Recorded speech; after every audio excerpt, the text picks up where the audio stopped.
भीतर थोड़ी बहुत भी नम्रता प्रकट हो जाए, तुम्हारे अंदर थोड़ी बहुत भी नम्रता आ जाए, तुम्हारे अंदर थोड़ा सा बुद्धि का बल बढ़कर, प्रेम का बल बढ़कर अपन छोटे हो जाएं, तो समझ लेना कि तुमने दुनिया को जीत लिया। तुमने दुनिया को जीत लिया। दुनिया जीतने का सबसे बड़ा साधन ही है। हम आपसे एक बात पूछते हैं,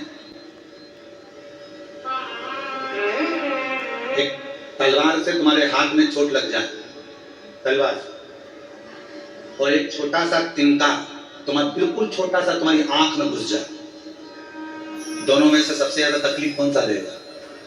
जम के बोलो, आंख का तिनका।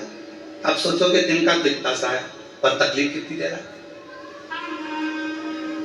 तलवार तो इतनी बड़ी है, हाथ में लग भी गया, पांव में लग भी गया, तो तकलीफ तो उसमें ज्यादा होना चाहिए, पर जितना तलवार के लगने से तकलीफ नहीं होती, इतना छोटा सा तिनका आंख में चले जाए तो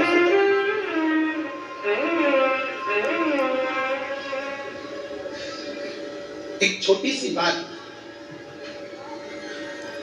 आपके हमारे हृदय को अगर लग जाती है तो वो श्रेष्ठता नहीं है। बंदूक की गोली और मनुष्य की गोली, ये दोनों बहुत मायना रखती है। बंदूक की गोली एक को मारती है और मनुष्य की गोली 10 को मारती है। मानव के मुख से निकली हुई गोली ध्यान रखना पड़ती है कि क्या गोली आप बोल रहे हो।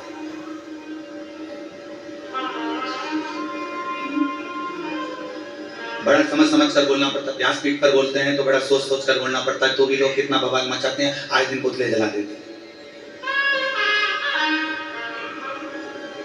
कितना सोच कर बोलना पड़ता है, विचार कर बोलना पड़ता है, तो भी लोग गलत निकाल लेते हैं उसमें।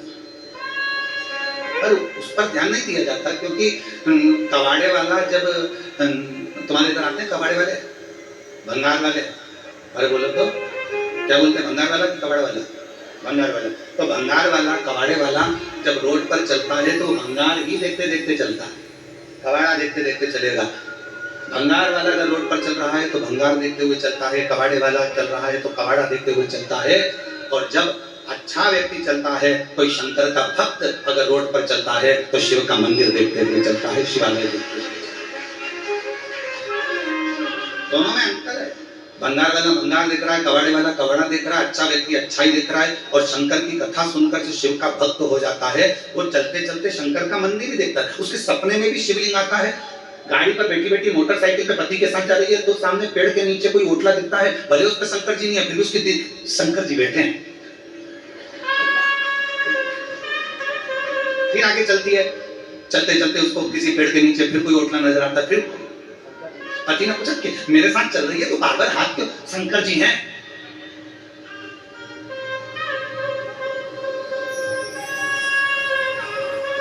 पति ने कहा कि कहाँ है शंकर जी, चल मेरे साथ। और जो पति पत्नी को पेड़ के नीचे लेकर गया तो वहां शंकर जी तो नहीं थे, ऐसे ही ओटला बना हुआ था, उसमें आला बना हुआ था, दुनिया लगी हुई थी।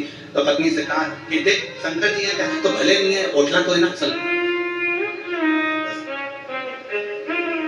दिल में शिव है, दिमाग में शंकर है, तो उसको हर जगह शिव और शंकर ही नजर आ। जब हृदय में भगवान शंकर बैठ जाता है, जितने शिव भक्त हैं, आप देखो, आप लोग तो बहुत अच्छे से बैठे हुए हो, थोड़ा सा ये कथा तो ऑनलाइन है, अब ये लोग अगर आए हैं कथा सुनने के लिए तो आप बाहर जाकर नजारा जब देखेंगे, इतना तेज पानी था, सब गीले हो रहे थे, और अभी भी सबके कपड़े ऐसे निचोड़ लो, इतना पानी में गीले हैं, तो भी शंकर की कथा सुनने के लिए खड़े हैं। और जिसमें हमने व्यासपीठ से कहा था कि ऑनलाइन कथा है, घर से सुनना, श्रवण करने, फिर भी विश्वास, अर्थात भगवान शंकर की कथा सुनकर उनके अंदर जो भाव उत्पन्न हुआ है, उसमें शिव नजर आता है, शंकर। और हमको लगता है, हमको ये महसूस होता है कि लोग कहते हैं कि शिव महापुराण की कथा में दुनिया के लोग जाकर बैठते हैं तो उनका काम क्यों हो जाता है। तो हमको इसलिए लगता है कि इतने सारे शिव भक्तों में कोई ना कोई भक्त एक ऐसा आता है जिसके लिए शंकर अपना विराज छोड़कर यहाँ तक आता है।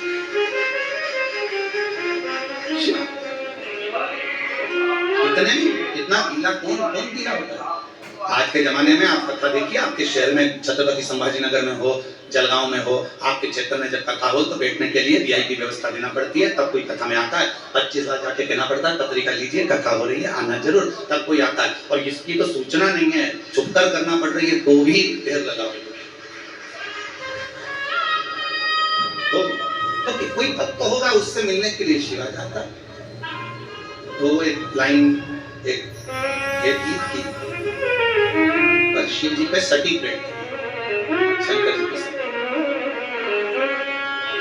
तो कहते ना, तो प्यार झूठा सही दुनिया को दिखाने, प्यार झूठा सही दुनिया को दिखाने, तो किसी और से इतने के बहाने, इतनों में से कोई तो तेरा होगा, इतने शुभ भक्तों में से कोई तो तुझे चाहता होगा और तेरे दिल में कोई तो बसता होगा।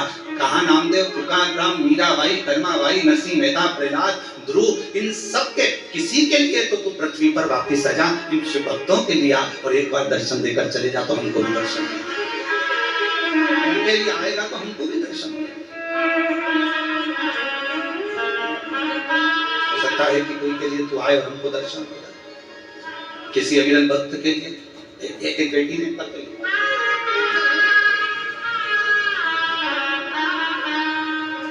इस बेटी से हमने कल मुलाकात भी करी थी।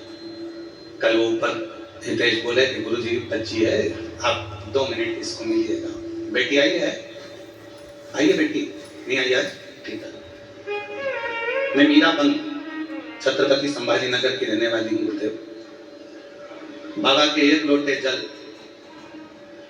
मैं क्या गुणगान करूं मेरी बेटी कृष्णा को जन्म से सेरिब्रल पाल्सी एक बीमारी होती है सीपी की, जिसमें मुंह से लाल टपकती रहती है, पलंग पर पड़ी रहती है, चल नहीं सकती, बोल नहीं सकती, बुद्धि नहीं रहती, माइंड काम नहीं करता। वो बीमारी मेरी बेटी को सीपी की बीमारी है, जो पूरा दुनिया जानती है। इस बीमारी में कोई खड़ा नहीं हो सकता, पांव टेढ़े हो जाते हैं, मुंह से रात टपकती रहती है, आंखों से केवल दिखता है, सुनती है पर समझ नहीं सकती, बुद्धि नहीं। वो बीमारी मेरी बेटी को हो गई। डॉक्टर ने बताया कि इस बीमारी का कोई इलाज नहीं है, ये समझेगी नहीं, चलेगी नहीं, बोलेगी नहीं, ये सब चीज डॉक्टर ने कही।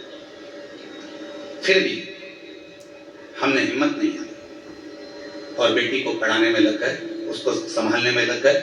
डॉक्टर का इलाज चलता रहा, बेटी की सेवा चलती रही, उसको पढ़ाते, उसको संभालते, मालिश करते, सेवा करते। और मेरी सासू माँ ने कह दिया कि तू एक काम कर कि शिव जी का एक लोटा जल चढ़ाती जा और इसको सेवा करती जा। कई वर्ष निकल गए, जब वो जन्मी थी तब ये बीमारी थी, और चलते चलते चलते चलते आपकी कथा से जो बल मिला, उस बल से वो बेटी बढ़ते चली गई, बड़ी हो गई। धीरे धीरे डॉक्टर ने कहा था पाँव नहीं चलेंगे, पर थोड़ा पाँव टेढ़ा जरूर हुआ, पर चलने लगी। उठ नहीं पाएगी पर उठी, बोल नहीं पाएगी बोली, समझ नहीं पाएगी समझी। हमने उसको स्कूल भेजना चालू कर दिया। 10वीं तक जैसे तैसे हमने जो हाथ पैर जोड़कर पढ़ा सकते थे वैसे पढ़ा। अब बारी आई 11th से लाइट बनने की, बोलने में थोड़ा सही नहीं, अगर वो आती तो हम उसको माइक देते और बुलवाते आपके सामने, बोलने में सही। फिर मेरी सासू माँ ने कहा क्यों हिम्मत हार रही हो, शिव जी पे भरोसा रखो, शंकर पर भरोसा रखो। हमने शंकर भगवान पे शमी पत्र का उपाय करना चालू करा। बेटी ने और ध्यान करना प्रारंभ करा। गुरुजी, सरसों के फूल का जो आपका उपाय है, मैं केवल मेरी बेटी के लिए ही नहीं, हजारों बच्चों को कर चुकी हूँ और सारे बच्चे विद्वान होते चले गए। गुरुदेव, मेरी बेटी आज बाबा की कृपा से, शिव जी की करुणा से डॉक्टर की पढ़ाई कर रही है, MBBS, इसका नीट क्लियर। मेरी बेटी ने नीट क्लियर करा, MBBS की पढ़ाई कर रही है। और मेरी बेटी को आज कई अवार्ड, कई सम्मान मेरी बेटी को मिलते हैं। और पहली मेरी बेटी है जो इतनी शरीर से हर तरह से कमजोर होने के बाद भी डॉक्टर बनी है, और पहली मेरी बेटी है जिसने इतना रिकॉर्ड बनाया है ये शंकर की कृपा से। आज वो बेटी यहाँ आई नहीं है, कल हम उससे मिल गए थे, उसका हम वीडियो आज शाम तक जारी करेंगे।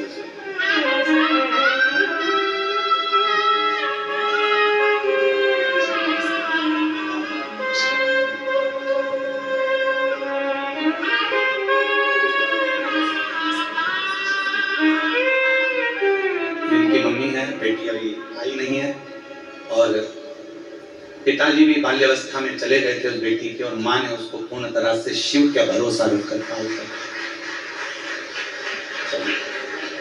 शिव, और तेरी कृपा का क्या है भरोसा, कब किस पर हो जाए जरा सी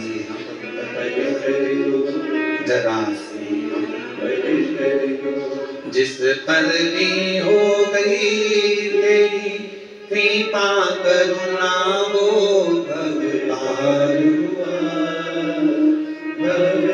रात तक आते हैं। कोई एक सच्चा भक्त तो तेरे यहाँ आया होगा ना बाबा, दिल से उसने जल चढ़ाया होगा ना बाबा। हे बाबा, तुझे उस भक्त की आन है, जितने भक्त आए हैं ना उनके भी दुखड़े तुम मिटाते चलना और उनका कल्याण। इतने आते होंगे ना, उसमें से कोई एक तो तेरा अपना होगा ना बाबा,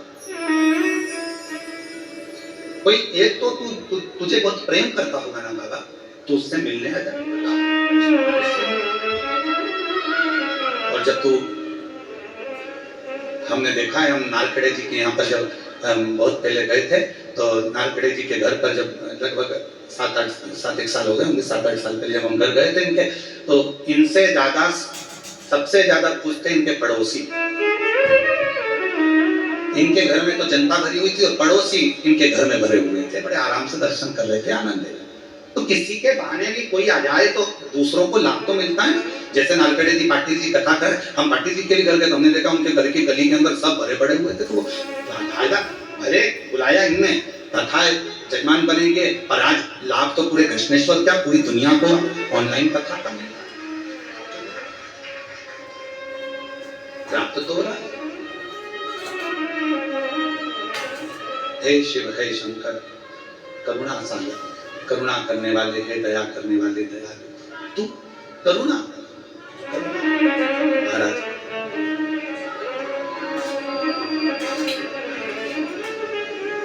ऐसे दयालु नाथ से रिश्ता बनाइए, ऐसे दयालु नाथ से बोलो रिश्ता बनाइए, ऐसे दयालु नाथ से रिश्ता बनाइए, ऐसे दयालु नाथ से रिश्ता बनाइए। मिलता रहेगा आपको जो कुछ भी चाहिए, मिलता रहेगा आपको जो कुछ भी चाहिए, वो मिलता रहेगा आपको जो कुछ भी चाहिए। ऐसा करिश्मा होगा जो हुआ कभी नहीं, ऐसा करिश्मा होगा जो हुआ कभी नहीं। तेरी दया बनी रहे जब तक है जिंदगी, तेरी दया बनी रहे जब तक है जिंदगी, तेरी दया बनी रहे जब तक है जिंदगी। मांगा है मैंने कृष्णेश्वर नाथ से वरदान एक ही, मांगा है मैंने कृष्णेश्वर नाथ से वरदान एक ही। तेरी दया बनी रहे जब तक है जिंदगी, तेरी दया बनी रहे जब तक है जिंदगी। मांगा है कृष्णेश्वर नाथ से वरदान एक ही। आप ही बोलो, मांगा है कृष्णेश्वर नाथ से वरदान एक ही। तेरी दया बनी रहे जब तक है जिंदगी, तेरी दया बनी रहे जब तक है जिंदगी।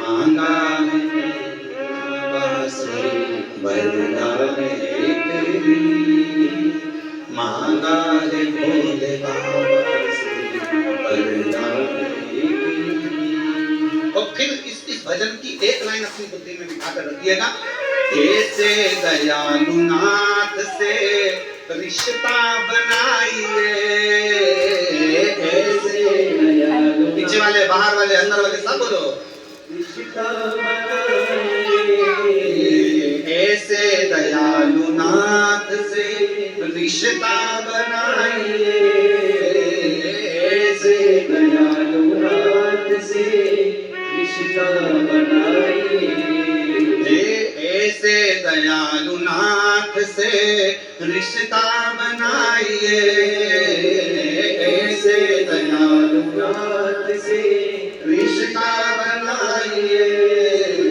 मिलता रहेगा आपको जो कुछ भी चाहिए, मिलता रहेगा जो चाहोगे जो मांगोगे सब मिल जाए। बस रिश्ता बनाकर रखना, प्रेम बनाकर रखना। अगर प्रेम है, रिश्ता है, तो दुनिया का सब कुछ मिलेगा, जो मांगोगे वो मिलेगा। मिलता रहेगा आपको जो कुछ भी चाहिए, मिलता रहेगा आपको जो कुछ भी चाहिए। को ध्यान कर उस बेटी का वीडियो भी देखना शाम को डालेंगे। ऐसा करिश्मा होगा जो हुआ कभी नहीं, ऐसा करिश्मा होगा जो हुआ कभी नहीं। तेरी दया बनी रहे जब तक है जिंदगी, तेरी दया बनी रहे जब तक है जिंदगी। मांगा है मेरे बाबा से वरदान एक ही, मांगा है मेरे बाबा से वरदान एक ही। तेरी कृपा रहे जब तक है जिंदगी, तेरी कृपा बनी रहे जब तक है जिंदगी। बस मेरे शिव, तेरी करुणा, तेरी उदारता, तेरी दया ऐसी बनाकर रखना कि अंतिम श्वास तक तू मेरे करीब। क्या मांगा, क्या नहीं। विश्वास, भरोसा, दृढ़ता, बहुत सारा शरीर का बल बढ़ गया और सोचो कि परमात्मा मिल जाए शरीर के बल से नहीं। कोई हाथ पांव से भी विकलांग होता है तो भी भगवान मिलता है, कोई नेत्र से नहीं देख पाता तो भी भगवान।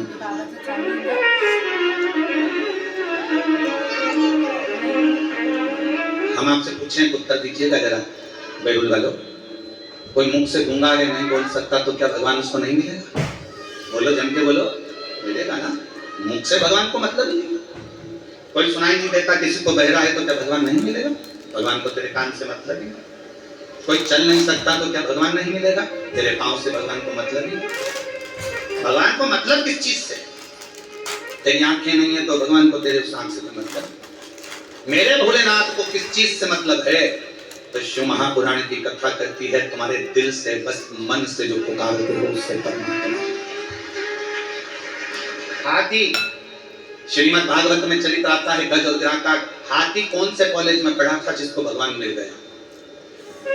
कोई गुरुकुल गया था हाथी पढ़ने के लिए, गज कोई गुरुकुल में पढ़ने गया था, गज कोई कॉलेज पढ़ने गया था, गज किसी विद्यालय में पढ़ने गया था। हाथी गज किसी गुरुकुल में पढ़ने नहीं गया।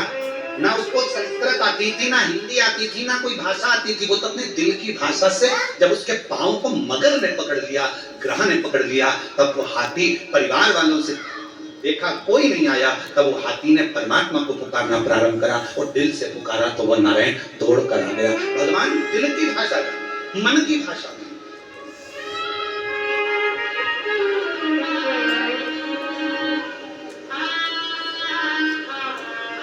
मेरा परमात्मा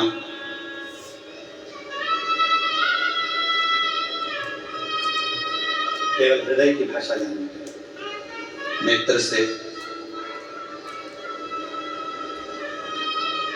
उन्हें कोई मतलब, वाणी से उन्हें कोई मतलब। तुम्हारी जन्म तारीख क्या है? सब अपनी जन्म तारीख जानते हो? अरे बोलो तो जम के। तुम्हारी जन्म तारीख से कोई तुमको पहचानता है? बोलो, पहचानता है? नहीं। काय से पहचान होती है इंसान की? मीराबाई कितनी तारीख को जन्मी, कर्माबाई कितनी तारीख को जन्मी, संत ध्रुव जी महाराज कितनी तारीख को जन्मे, प्रहलाद जी महाराज कितनी तारीख को जन्मे, नामदेव जी कितनी तारीख को जन्मे, रामकृष्ण परमहंस कितनी तारीख को जन्मे, स्वामी विवेकानंद जी कितनी तारीख को जन्मे। जन्म से कोई मतलब नहीं है, व्यक्ति के कर्म से मतलब है कि उसने जिंदगी में आकर करा। उन्होंने जिंदगी में आकर क्या करा? मीराबाई ने आकर भगवत भजन का कर्म किया, नामदेव जी ने क्या करा, ध्रुव जी ने क्या करा, प्रहलाद जी ने क्या करा, स्वामी विवेकानंद जी ने क्या करा, रामकृष्ण परमहंस जी ने क्या करा। इस संसार में आने के बाद व्यक्ति ने कर्म कैसा करा, उससे पहचान होती है। तुम्हारी जन्म तारीख से तुम्हारी पहचान नहीं है कि तुम्हारा, हाँ बस ये हो सकता है कि तुम्हारा वीजा बन जाए, पासपोर्ट बन जाए, तुम्हारा ये काम हो जाए, वो काम हो जाए, जन्म तारीख से। बाकी के परमात्मा के मिलन के लिए तुम्हारा कर्म जरूरी है। तो कैसा कर्म कर रहे हो? आप 17 तारीख को जन्मे, 17 तारीख को ना जाने कितने और जन्म लिए होंगे। बोलो बोलो, सही है कि गलत है? 17 तारीख को तुम्हारा जन्म हुआ, 5 तारीख को तुम्हारा जन्म हुआ, 6 तारीख को तुम्हारा जन्म हुआ, 12 तारीख को तुम्हारा जन्म हुआ, 1 तारीख, 2 तारीख, 5, 1 से लेकर 31 के बीच में तुम्हारा किसी तारीख को जन्म हुआ। उस तारीख को ना जाने कितने हॉस्पिटल में कितने बच्चे जन्म लिए होंगे तुम्हारे समय पर। तुम 2 बजे जन्मे तो 2 बजे ना जाने कितने लाख बच्चे एक साथ जन्म लिए होंगे। क्या सबका भाग्य जैसा हो सकता है? तुम्हारी जन्म तारीख से या तुम्हारे जन्म समय से कोई फर्क नहीं पड़ता। फर्क पड़ता है तुम्हारे अच्छे कर्म से। तुमने पृथ्वी पर आकर जो अच्छा कर्म करा है, लोग तुम्हारे कर्म से तुम्हें पहचानेंगे, तुम्हारी जन्म तारीख से कोई नहीं पहचानेगा। जन्म तारीख से तो केवल जो पत्नी पति को पहचान जाएगी, पति पत्नी को पहचान जाएगा, भाई बहन को पहचानेगा, बेटा माँ बाप को, माँ बाप बेटे को, बच्चों को, ये सब जन्म तारीख से पहचान जाएंगे। पर कर्म से तो दुनिया ही जान सकती, कर्म से। इसलिए शिव महापुराण की कथा कहती है कि कर्म ऐसा कर जाना कि यहां से जाने के बाद लोग तुमको याद करें, लोग तुम्हें याद। और मत बुरे कर्म कर बंदे वरना पछताएगा, भगवान की आंखों से बच नहीं पाएगा, तू बच नहीं पाएगा। अरे ओ ज्ञानी मत करना, अरे ओ अज्ञानी मत करना, तेरे कर्म का फल भी तू ही पाएगा, जैसा किया तूने तेरे आगे आएगा। मत बुरे कर्म कर बंदे वरना पछताएगा, भगवान की आंखों से तू बच नहीं पाएगा, तू बच नहीं पाएगा। अरे ओ अज्ञानी मत करना, अरे ओ अज्ञानी मत करना।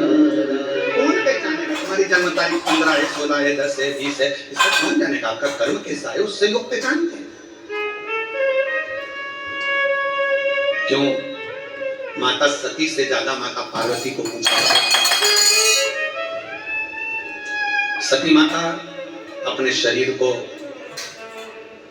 अपने पिता के घर में क्रोध की अग्नि से प्रकट करके जला लेती है, भस्म कर लेती है। क्रोध की अग्नि से मां सती अपने शरीर को जला लेती है, क्रोध की। और जब ये सती माता का शरीर जल जाता है तो फिर देवताओं को लगता है कि यह क्रोध की अग्नि में क्यों जला, इसलिए। पर पार्वती जी मैया को सम्मानते हैं, माँ जगतजननी दुर्गा भवानी को सम्मानते हैं। पार्वती को मानने का कारण क्या है? माँ जगतजननी को मानने का कारण क्या है? क्योंकि माता पार्वती ने जितनी बार तप करा, पार्वती जी ने खुद के लिए कुछ नहीं मांगा, जन कल्याण के लिए मांगा। शिव जी का विवाह अगर पार्वती जी के साथ में नहीं होता तो शायद तारकासुर का अंत नहीं होता। तारकासुर मरता नहीं, तारकासुर का वध सती माता पार्वती माता ने स्वयं तप कर कर शिव को राजी करा, तब भगवान शंकर का पार्वती जी के साथ में विवाह हुआ, तब जाकर ये तारकासुर के मारने के लिए शगानंद कार्तिकेय का जन्म हुआ। तब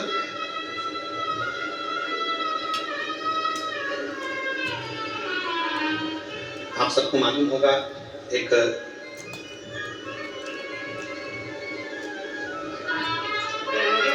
माँ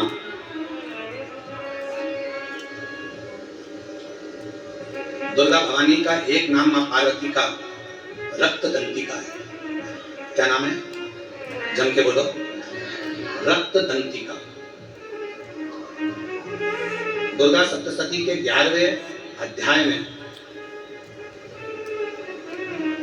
वैवस्वत मनवंतर में 28वें युग में शुंभ और निशुंभ के चरित्र का वर्णन आता है।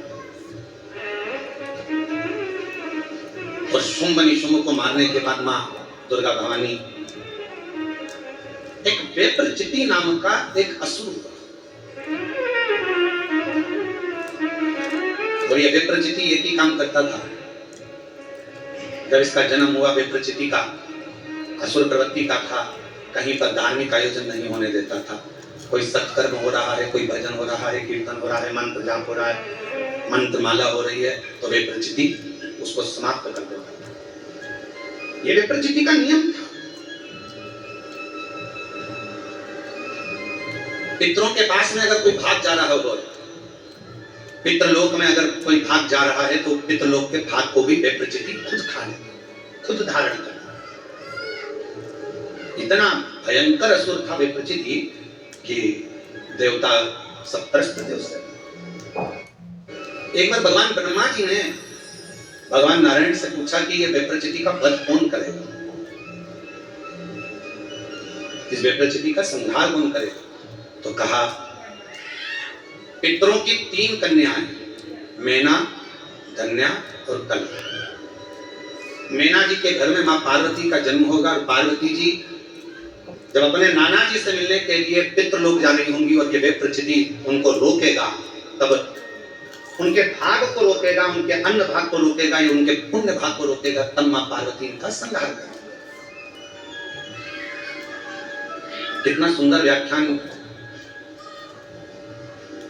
इस विप्रचिति की कथा में आता है। माता का नाम रक्तदंतिका कैसे पड़ा, वो शिव महापुराण की कथा वर्णन करती है कि विप्रचिति भ्रमण कर रहा था यहाँ कहां पर। पितृ बड़े सरल थे, पितृ बड़े सहज, पितरों की बड़ी नम्रता। ये दुनिया के लोग कहते हैं ना कि पितृदोष लग गया, पितृदोष लग गया, पितृदोष लग गया, ये लोग कहते हैं अपनी जगह पर शास्त्र नहीं कहता कि पितृदोष लगा। शास्त्र कहता है कि हमारे घर के पितर, हमारे घर के पूर्वज हमको देखकर हमेशा खुश होते हैं, कभी बद्दुआ नहीं देते हैं, कभी बद्दुआ नहीं। पर घर के बच्चों का एक नियम होना चाहिए, घर के बुजुर्गों का, घर के रहने वाले व्यक्ति का, घर में रहने वाला एक एक व्यक्ति का ये नियम होना चाहिए कि 16 श्राद्ध जब आए तो उन 16 श्राद्ध में आप अपने पूर्वजों को धन्यवाद दो, प्रणाम करो, नमन करो, दान करो, पुण्य करो। कुछ ना बने तो कम से कम गौ माता को एक रोटी गुड़ रखकर, शक्कर रखकर, मीठा रखकर गौ माता को 16 दिन में एक दिन तो कम से कम गौ माता को रोटी दो।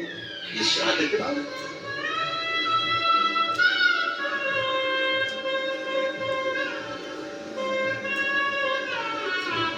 कितना बड़ा हमारा परिवार है, कितना बड़ा। आज के लड़के कहते हैं, आज के जमाने के लड़के कहते हैं, आज के जमाने के बेटा कहते हैं, आज के जमाने की बेटियां कहती हैं हम क्यों बुजुर्गों को माने। अरे भाई मत मानो, पर समझो तो सही, तुम और तुम्हें जन्म देने वाला, एक लड़के को जन्म देने वाले माता और पिता कितने लोग हैं? 2 लोग, माता और पिता। अब तुम्हारे माँ बाप को जन्म देने वाले कहां से हो गए? दो। तुम्हारे माँ बाप को जन्म देने वाले हो गए चार, दो उधर के दो उधर के, एक के द्वारा ही पैदा हो गए क्या? बोलो बोलो, सही है कि गलत है? जम के बोलो। उधर जैसे पत्नी है तो इसके माँ बाप, तभी तो पत्नी हुई है, फिर पति, इसके माँ बाप, तो दो के कितने हो गए? चार। अब उनके दादाजी के निकालो तो दादा के कितने हो गए? 8। उधर के ऐसे अंदाजा लगाओ 7 पीढ़ी का, ऐसे अंदाजा लगाओ 7 पीढ़ी का, और 7 पीढ़ी का अंदाजा लगाकर देखोगे तो मालूम पड़ेगा कि जितना 7 पीढ़ी के अंतर्गत जो पूर्वजों का एक तत्व सब में रहा है वो तत्व हमें भी रहता है। जैसे पिताजी के पिताजी को चिड़चिड़पन रहा है तो वो पिताजी को भी रहेगा, उसकी औलाद को भी रहेगा, उसके पोते को भी रहेगा, उसकी पोती को भी रहेगा। ये नियम है, वहीं से चला आ रहा है, इसको कोई रोक नहीं सकता। अब इसको तुम सोचो, पत्नी सोचे मैं अपने पति का चिड़चिड़पन खत्म कर दूं, या पति सोचे मैं अपनी पत्नी का चिड़चिड़पन खत्म कर दूं, तो नहीं हो सकता। ये पूर्व का चला आ रहा है, 7 पीढ़ी का, थोड़ा ना थोड़ा, थोड़ा ना थोड़ा, थोड़ा ना थोड़ा हमारे शरीर में रहता है। जब माता पिता का वो तत्व हमारे शरीर में रहता है तो हमारा फर्ज बनता है कि जब हम श्राद्ध पक्ष में गौ माता को अगर एक रोटी देते हैं तो ये सबको उसका फल मिल जाता है और पितरों का कल्याण हो जाता है। अब हम तो साधारण भाषा में सच में हम क्यों माने? मत मान, हम क्या करें? आग लगे बस्ती में, अपन रहे मस्ती, क्या किसको रोई है? चादर खाने। हम क्यों माने? हमें क्या करना? मत करो। वो क्या बोलता है? I don't mind. हमें क्या करना? क्या मतलब? तुम्हारा मन हो तो करिए, पर निवेदन है बिना आप उस बखाड़े को क्यों करता? 7 पीढ़ी में हजारों लोग और एक घर का एक बेटा यदि श्राद्ध पक्ष में गौ माता को रोटी देता है, किसी संत साधु ब्राह्मण तपस्वी साधक उपासक को एक अन्न का निवाला देता है तो उसका फल पूरों को प्राप्त होगा।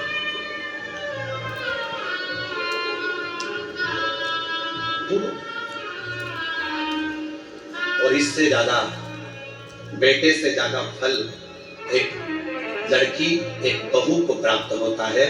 जब एक लड़की अपनी बहू बनकर आती है जाती है तो वो अपने मायके को भी और अपने ससुराल को भी पार करती चली जाती, दोनों की साथ सकते। ये क्यों? महापुराण में मेरी माताएं मेरी जीजियां इतनी कथा में बैठती हैं, हमसे लोग कहते हैं तुम्हारी कथा में सबसे ज्यादा महिलाएं आती हैं, तो भाई के प्रति उनका प्रेम है, मेरी बहन है, उनकी प्रियता है। तो कहा आपकी कथा में सबसे ज्यादा महिलाएं जाती हैं, सबसे ज्यादा महिलाएं, तो उनका प्रेम है, मेरी जीजियां हैं, मेरी बहन है, प्रेम है, और उनका आना जरूरी है। क्योंकि एक नारी जब कथा श्रवण करती है तो ससुराल की भी 7 पीढ़ी को तार देती है और मायके की भी 7 पीढ़ी को तार देती है। इसने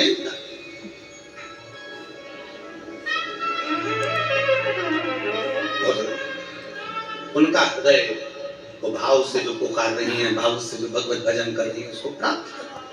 महाराज सती मैया से ज्यादा मां पार्वती, और पार्वती मैया का एक स्वरूप रक्त दंतिका मेरी माता का एक नाम हुआ। दुर्गा भवानी का, जगत जननी जगदम्बा अम्बा भवानी का एक नाम था रक्त दंतिका, रक्त दंतिका। और रक्त दंतिका जो नाम पड़ा, वेप्रचिति एक ऐसा असुर, वो वेप्रचिति ना पूर्वजों का भाग जाने दे, ना भजन होने दे, ना संकीर्तन होने दे, ना स्मरण होने दे, ना मंत्र जाप, ना माला जाप, ना नाम कीर्तन, कुछ नहीं। और ऐसे विप्रचिति जैसे असुर दुनिया में बहुत सारे घूम रहे महाराज, बहुत सारे जो भगवत भजन नहीं करने देते, भगवत नाम नहीं जपने देते, नाम नहीं लेने देते, राम नाम कृष्ण नाम शिव नाम नहीं जपने देते, कहीं ना कहीं हमारे मार्गों को भटका देते हैं और हमें भगवान से दूर कर देते हैं।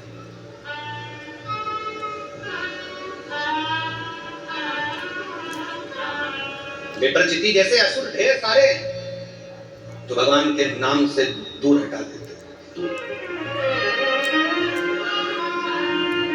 क्या होता है भगवान का नाम लेने से? क्या होता है भगवान का भजन करने से? पत्र देखो, एक पत्र आया पहले तो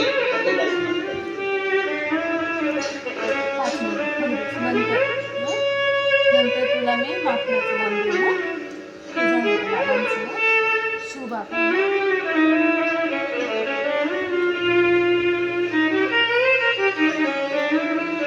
पूजा सुनील मीठ पण होते का? माहौर सिल्लोड शहर की मी बकरी बनवू? रहने वाली हूँ, कहीं बैठी हूँ तो हाथ हिला सकती हैं। बकरी बनवू. पूजा सुनील माहौर सिल्लोड शहर की रहने वाली हैं, अगर कहीं बैठी हो तो हाथ हिला सकती हैं और अंदर आकर एक बेलपत्र ले सकती हैं। मेरे पति शराब के लत में इतने डूबे रहते थे कि हम सब परेशान रहते थे। अब देखिए कथा सुनने का फल क्या होता है।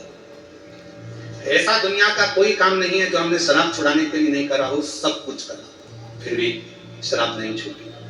सन 2023 अभी क्या चल रहा है? 25, 23, 24, 25। सन 2023 में पहली बार किसी के कहने पर आपकी विष्णु महापुराण की कथा टीवी पर सुनी, और टीवी पर कथा सुनते मेरे पति और मैं दोनों ने कथा सुनी, और एकदम मेरे पति को ना जाने क्या हुआ, उन्होंने हाथ में जल लिया, शंकर भगवान को चढ़ाकर वो जल मुख में पिया, और पीते से ही बोले कि ये सियोर वाला महाराज की कथा श्रवण कर रहा हूँ, आज इस मदिरा को छोड़ रहा हूँ। उस दिन से आज तक मेरे पति ने मदिरा को हाथ नहीं लगाया। आज तक मेरे पति ने 2023 से शराब को हाथ नहीं लगाया। 3 साल हो गए।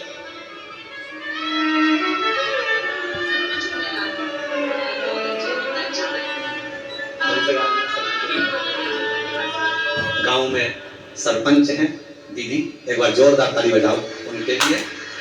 अभी गांव में सरपंच पद पर नियुक्त है सरपंच, और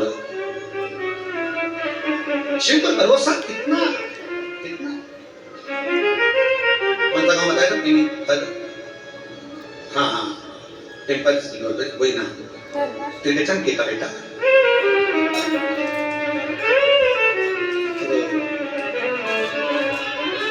एक लाइन अच्छी लिखी है, आप और हम गुनगुना ले कि लुटा दिया भंडार काशी वाले, कर दिया माला माल काशी वाले, लुटा दिया भंडार काशी वाले, कर दिया माला माल काशी वाले, जो जैसी भावना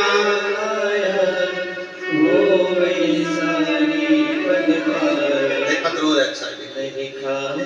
मैं सोमवती कैलाश हिंग मिरे लातूर स्टेशन गंगापुर जिला छत्रपति संभाजी नगर की रहवासी हूँ। कहीं बैठी हूँ तो हाथ हिला सकती हैं। आप ही हैं? आ जाइए, एक बेलपत्र ले जाना। हिमवती कैलाश हिंग मिरे लातूर स्टेशन गंगापुर छत्रपति संभाजी नगर। गुरु जी, हम हितेश भैया नारखेड़े पाटिल काका जी को, सोपान दत्तात्रेय नारखेड़े जी को बहुत बहुत धन्यवाद देते हैं, जिन्होंने ये कथा कृष्णेश्वर में कराकर हमारी कामना पूर्ण की। गुरुदेव, एक लोटा जल का क्या गुणगान करूं। मेरा लड़का इंडियन आर्मी की तैयारी कर रहा था, साथ में एक लोटा जल चढ़ाने पर भी मैंने उसको बोला, उसने मन से शिव जी को आपकी कथा सुनकर जल चढ़ाना प्रारंभ करा, मंदिर में झाड़ू पोछा करना प्रारंभ करा। आप कहते हो अपनी मेहनत को 4 गुना बढ़ाओ। अभी तक मेरा बेटा जितनी बार एग्जाम दे रहा था क्लियर नहीं हो रहा था, अब उसने अपनी मेहनत को आपके कहने पर 4 गुना बढ़ा दिया, और 4 गुना मेहनत बढ़ाते बढ़ाते मेरा बेटा मंदिर भी जाता, झाड़ू भी लगाता, पोछा भी लगाता, सेवा भी करता, लोटा भर के जल भी चढ़ाता। और बाबा का ऐसा क्रम हुआ कि हमने पशुपति व्रत किया, और बाबा की कृपा से आज मेरे बेटे का इंडियन आर्मी में सिलेक्शन हो गया। जम्मू कश्मीर में मेरा बेटा जॉब कर रहा है, जिसका फोटो लगाया जा रहा है, जिसका फोटो लगाया गया। मेरा बेटा जम्मू कश्मीर में जॉब कर रहा है, ये उसका फोटो है जो लगाया गया। आस्था चैनल पर दिखाया। एक लोटे जल का में क्या वर्णन है? नीचे लाइन लिखी है, तेरी कृपा का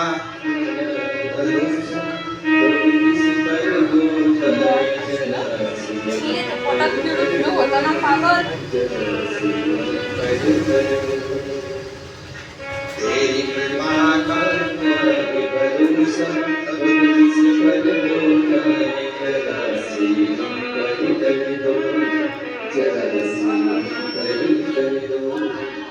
जिस पर भी हो मेरी तेरी कृपा करुणा हो भर पार हुआ, भर पार हुआ। मेरा नाम शारदा अशोक घोड़पड़े घोड़फले। मैं छत्रपति संभाजी नगर से हूँ। कहीं बैठी हूँ, हाथ मिला सकती हैं। मेरा नाम शारदा अशोक घोड़फले, छत्रपति संभाजी नगर। अगर आई हो तो एक बेलपत्र लेने के लिए आ सकती हैं। पोट दुखतं. मेरे भाई के लड़के को अचानक से पेट में दर्द हुआ। आप बोला कि अस्पताल में उसको एडमिट किया, तो डॉक्टर ने बोला कि इसको बड़ी बीमारी है, पेट का ऑपरेशन अभी ही करना पड़ेगा। हम लोग घबरा गए।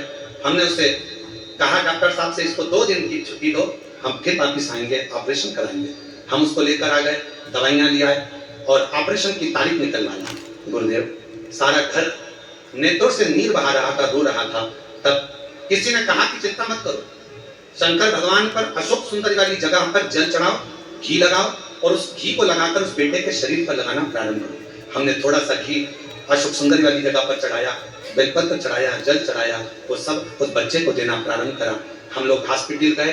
3 दिन बाद जो तारीख थी ऑपरेशन की, डॉक्टर ने जांच करना प्रारंभ करा और डॉक्टर ने कहा कि सारी रिपोर्ट नॉर्मल आई है, अब ऑपरेशन की जरूरत नहीं है, अब ऑपरेशन नहीं करना पड़ेगा, सारी रिपोर्ट नॉर्मल, ऑपरेशन की जरूरत नहीं। आप कितना भरोसा, जितना शिव पर करो, जितना पीठ बनाने. जितना विश्वास आप भगवान शंकर पर करो, शिव कैसे ना देगा। ओम महादेव नमः।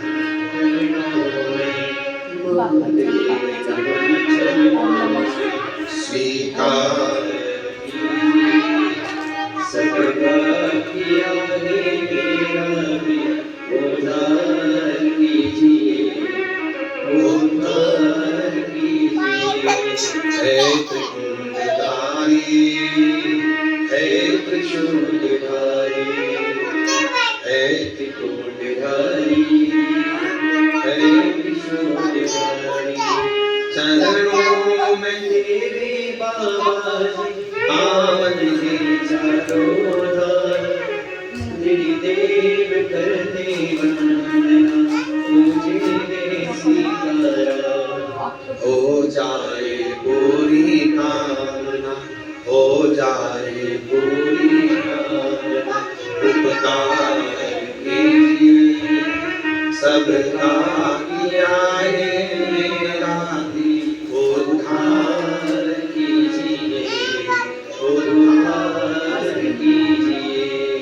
हे त्रिपुंडधारी, हे त्रिशूलधारी, हे त्रिपुंडधारी, हे त्रिपुंडधारी। विप्रचिति नाम का असुर कोई सत्कर्म नहीं करने देता है, कोई भगवत भजन नहीं करने देता। ऐसे दुनिया में ना जाने कितने लोग हैं जो भगवान के भजन से लोगों को दूर करते हैं, डर उत्पन्न करते हैं, भय उत्पन्न करते हैं। शिव महापुराण ने सारे डर हटा दिए, शिव महापुराण ने सारे भय हटा दिए। शिव महापुराण ने कह दिया आप शंकर को 1 लोटा जल चढ़ाओ और अपनी जिंदगी मस्त बनाओ, यही जीवन का एक सार है। भय से मुक्त कराए शिव पुराण।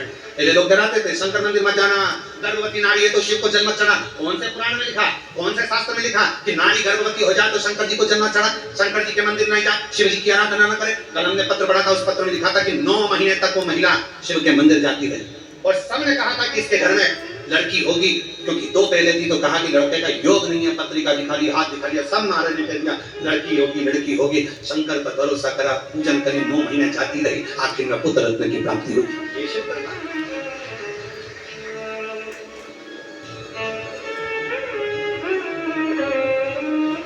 शिव महापुराण ने भय से मुक्त करा, भय से।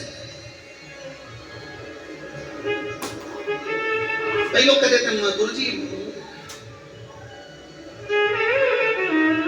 हो सकता है बुरा लग जाए हमारी बात का, परंतु सत्य है तो सत्य है। कई लोग कहते थे उनको देवी जी आ रही है, उनको वो देवता आ गए। तुम्हारे पास फुर्सत नहीं कथा में आने की, तो देवता फिर ही बैठे तेरे अंदर आने के। तुमको फुर्सत नहीं है कथा में जाने का। बोलो बोलो सही है कि गलत है? तो भगवान एकदम फ्री बैठे हैं कि कोई मुझे बुलाएगा, शरीर के अंदर ये देवता आ गए, वो देवता आ गए, वो आ गया, वो आ गया, वो आ गया। अरे संसार सागर है। कई लोग कहते हैं उसने हमारा बुरा कर दिया, कोई कहता है उसने हमारा ऐसा कर दिया, उसने टोना कर दिया, उसने टोटका कर दिया, उसने ये कर दिया, उसने वो कर दिया। याद रखना ललाट पर जो लिखा है उसे तो परमात्मा भी नहीं काट सका है। याद रखना, ललाट पर जो लिखा, सबके ललाट पर लिखा है, काटा नहीं जा सकता, पर उसको धीरे धीरे मिटाया जा सकता है। एक लोटा जल चढ़ा चढ़ाकर, भगवान की भजन कर कर, मंत्र जाप कर कर। बोलो, राम जी के साथ में कितने, भगवान राम जी के पास में कितने बड़े बड़े गुरु थे। भगवान राम जी के पास में, भगवान कृष्ण के पास में कितने बड़े बड़े गुरु थे। सारा त्रिकालदर्शी थे, सब कुछ जानते थे, सब कुछ बता सकते थे, पर राम जी के वनवास को क्या रोक सके? नहीं, क्योंकि जो लिखा था वो हुआ। बस ये है कि जाते ही जाते मेरे राम जी से स्वयं जा रहे थे तो दशरथ जी ने कह दिया था, गुरु बाबा ने कह दिया था, राम तुम वन जा रहे हो 14 वर्ष के लिए, एक बात कहूं, जाना तो पड़ेगा पर तुम्हें मालूम नहीं पड़ेगा वन का समय, इसलिए एक काम करना, शंकर भगवान के पार्थिव लिंग की पूजन करना। मेरे राम जी का नियम था, प्रतिदिन पार्थिव लिंग का निर्माण करते थे, इसलिए अयोध्या से लेकर लंका के बीच में रामेश्वर धाम तक जितना राम पदगमन बना हुआ है, उस राम पदगमन पर अपनी गाड़ी को लेकर जाइए। जब भारत सरकार ने राम पदगमन बनाया है, पूरे राम पदगमन पर जाकर देखिए, जितने राम जी के मंदिर राम पदगमन पर नहीं मिलेंगे, उतने शंकर जी के मंदिर मिलेंगे, क्योंकि शंकर के पार्थिव लिंग का पूजन किया भगवान राम, पार्थिव लिंग का पूजन।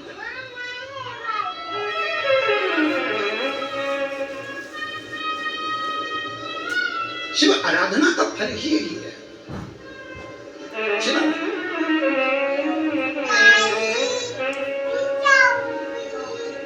भगवान शंकर की आराधना का सुख आनंद ही है। और मेरे भोले तेरा सहारा है, मेरे भोले तेरा सहारा है, मेरी नैया का तू किनारा है, मेरी नैया का तू किनारा है। मेरे बाबा तुझे पुकारा है, मेरे बाबा तुझे पुकारा है, मेरी नैया का तू किनारा है, मेरी नैया का तू किनारा है। आपकी श्रेष्ठता परमात्मा के भजन में, जैसे मां जगज्जननी जगदम्बा अम्बा पार्वती देखती हैं विप्रचिति को, और विप्रचिति क्या कर रहा है? आज मां पार्वती जी अपने नाना के घर पितृलोक में जा रही थी और विप्रचिति वहां बैठा हुआ था। बेटा, पार्वती अपनी अलमस्ती आनंद में, भक्ति में, भजन में डूबती जा रही।